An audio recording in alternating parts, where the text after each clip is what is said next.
3 class के बच्चे को 4 क्लास के बच्चे को उर्दू नहीं पढ़नी आती, इंग्लिश नहीं पढ़नी आती, इसकी रीज़न क्या है और इसका क्या हल है, आज हम इस पे बात करेंगे। बिस्मिल्लाहिर्रहमानिर्रहीम, अस्सलाम वालेकुम, वेलकम टू माय चैनल। मैं हूँ फ़रा। तकरीबन 20 ईयर्स तक मैं डिफरेंट स्कूल्स में टीच करती रही। फिर जब एजुकेशन सिस्टम मुझे इतना सेटिस्फैक्ट्री नहीं लगा तो मैंने छोड़ दिया स्कूल को, अपने बच्चों को भी स्कूल से उठा लिया। मैं उनको घर पे ही पढ़ाती हूँ, उनके लिए जो नई चीज़ें सीखती हूँ अपने इस चैनल पे शेयर करती हूँ। जो लोग इंटरेस्टेड हो ज़रूर सब्सक्राइब करें मेरे चैनल को और बेल आइकन पे भी ज़रूर क्लिक करें।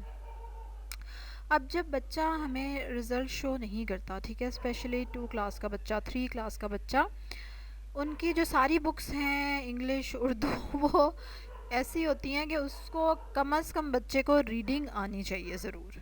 अब बच्चे को अगर पढ़ना नहीं आ रहा तो इसका मतलब है कि पिछले सालों में ना उस पर कोई काम नहीं हुआ ख़ास, तो आपने जिस भी स्कूल में उसको कराया, जिस भी ट्यूशन में भेजा, सो वो सब कुछ ज़ाया, ठीक है, वो सारा कुछ ज़ाया हो गया। इसलिए एक तो डिसीजन लेते हुए ज़रा सोचना चाहिए अपने बच्चे के बारे में, और जब तक आप खुद उसको चेक नहीं करेंगे ना उस बच्चे को कुछ नहीं हो सकता।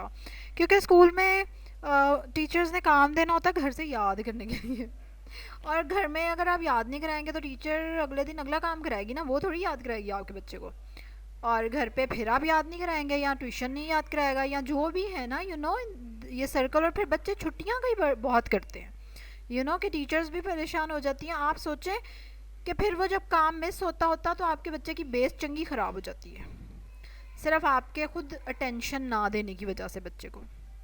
और अब आप जाके कह रहे हैं जी अब इस क्लास का बच्चा और उसको नहीं, और वाकई ही ये बहुत डेंजरस चीज़ है। क्योंकि अगर नहीं 3 के बच्चे को रीडिंग नहीं ना आ रही तो 3 की किताब ऐसी है कि बच्चा पढ़ के ना तो एक्सरसाइज के क्वेश्चंस खुद से सॉल्व करे, तो वो पढ़ ही नहीं पा रहा तो वो क्या करेगा आगे, इमेजिन।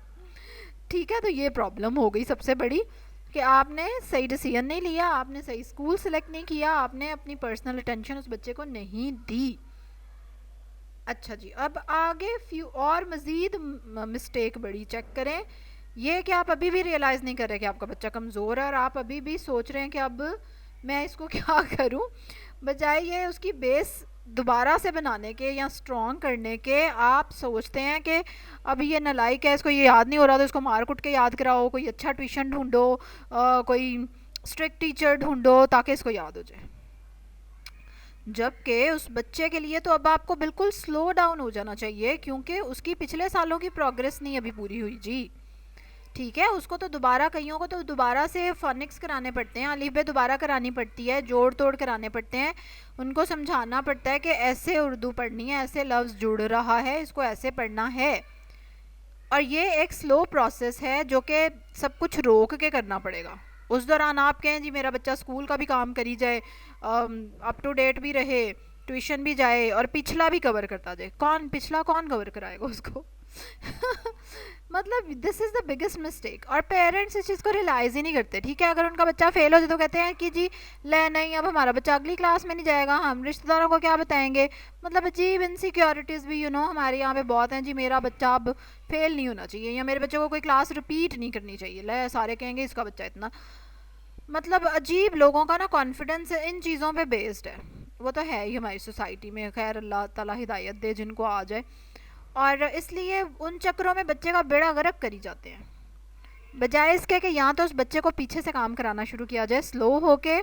उस दौरान आप अगर तो स्कूल भेजना बहुत ही ज़रूरी है तो आप स्कूल वालों को इस चीज़ से अवेयर करें, उनसे डिस्कस करें ताकि वो भी आपके साथ कोऑपरेट करें अगर कर सकें जितना हो सके, और बिल्कुल स्लो हो जाए। बच्चे को जब तक रीडिंग नहीं आएगी वो उससे आगे याद और रट्टे कैसे लगाएगा?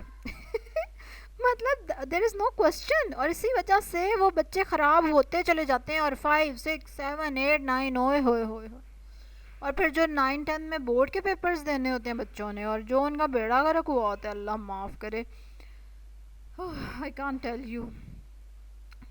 लेकिन मुझे अब काफ़ी अफसोस होता था कि एक बच्चा शुरू से आपके स्कूल में आ रहा है और फिर 9 10th में आके भी वो स्ट्रगल कर रहा है। इमेजिन कि सिर्फ उसके पासिंग मार्क्स ही आ जाएं किसी तरह। This is really sad. ये सैड ट्रूथ है हमारे स्कूल सिस्टम का कि जो बच्चा नालायक है वो नालायक ही चला आएगा, नालायक ही चला आएगा। उसको लेबल कर दिया कि तुम नालायक हो, पर उसकी नालायकी दूर करने की कोशिश नहीं की किसी ने भी।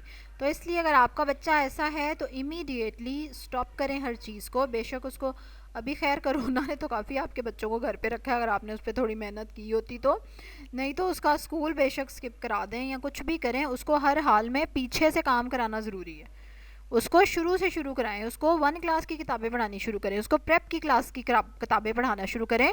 क्योंकि जिस बच्चे को जोड़ नहीं करने आ रहे एक सिंपल वर्ड के, तो 3-4 में काफ़ी मुश्किल वर्ड्स होते हैं, फिर आगे 5-6 में और मुश्किल अल्फाज हैं। किताबें थोड़ी अब आपके बच्चे के हिसाब से पीछे रहेंगी, किताब में तो वो जाहिर है वो उस लेवल के बच्चे के हिसाब से टेक्स्ट डाल देते हैं कि ये करना ही करना है। और इसमें शर्म महसूस मत करें, इसमें शर्मिंदगी नहीं, हाय मेरे बच्चे, मतलब अफसोस की बात ये है कि आपके बच्चे के आपने इतने साल ज़ाया कर दिए। अच्छी बात ये होगी कि मज़ीद साल ज़ाया नहीं करेंगे आप। सो जस्ट स्टॉप देयर, वहाँ पे रुकें। अपने बच्चे को पहले पिछला कवर कराएं, उसको हर हाल में उर्दू पढ़नी सिखाएं, उसके बाद उस पर बोझ डालें कि तुम 3 क्लास में और तुमने 3 क्लास का सिलेबस पढ़ना है। यू नो, ये इतनी ज़्यादा इंपॉर्टेंट बात है। और ये कमज़ोरी आपके बच्चे की मैट्रिक तक जान नहीं छूटेगी इस चीज़ से, और फिर मैट्रिक में भी रो रो के वो पास होने वाला हिसाब होता है। तो इसलिए बच्चे की स्ट्रगल, वो बच्चा खुद से अपने लिए इतना डिसीजन नहीं ले सकता बेचारा, उसको क्या पता मेरे साथ क्या हो रहा है, राइट। तो इसलिए पेरेंट्स थोड़े से अवेयर हों, इस चीज़ पे स्टैंड लें अपने बच्चे की खातिर। उसको कोई साल 6 महीने घर बिठाएं, उसको आप पिछली चीज़ें कराएं, कॉन्सेप्ट क्लियर कराएं, रीडिंग सिखाएं, सबसे बड़ी बात, ठीक है, रीडिंग सिखाएं उसको। और ये काम पेरेंट्स ही कर सकते हैं, इतने ज़्यादा हेल्पलेस पेरेंट्स ना बने आप। जस्ट डू दैट, ठीक है। कम से कम छोटे बच्चों वाला काम तो हर माँ बाप करा सकता है। और मैं कहूँगी कि अगर आप नहीं करा, मतलब आप कहें मुझे आता नहीं, तो आप सीख लें भाई, सीख लीजिए। लेकिन खैर चलें, आप खुद समझदार हैं, अपनी औलाद के लिए आपने खुद फैसला करना है।